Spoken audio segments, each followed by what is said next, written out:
खान साहब ये कह रहे हैं, इमरान खान साहब की सियासी इंजीनियरिंग जो है वो फिर से शुरू हो चुकी है। वो मिसालें दे रहे हैं कि बलूचिस्तान अवामी पार्टी को तहलील करके पीपल्स पार्टी भेजा जा रहा है, MQM को दोबारा से मुख्तलिफ ग्रुपों को जोड़ा जा रहा है। अगर उनकी बात में वजन है कि सियासी इंजीनियरिंग हो रही है तो आपको तो इसको बिल्कुल कंडेम करना चाहिए, क्योंकि अगर 2018 में हुआ वो भी कंडेमेबल था, आज भी हो रहा है तो बड़ा डैमेजिंग होगा। जी बिल्कुल डैमेजिंग होता है। अगर इमरान खान साहब के हाथ में हो तो डैमेजिंग नहीं होता, उनके खिलाफ हो तो डैमेजिंग होता है। मैं तो कहता हूँ हमेशा ये मुल्क इन बातों ने मुल्क को नुकसान पहुँचाया है।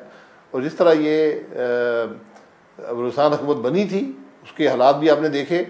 जो कुछ सेनेट के इलेक्शन में, 2 सेनेट के इलेक्शन में हुआ, जो सेनेट के अंदर अंदरूनी इलेक्शन में हुआ, उनके हालात भी हम जानते हैं। तो हमें सबक हासिल करना चाहिए इन बातों से।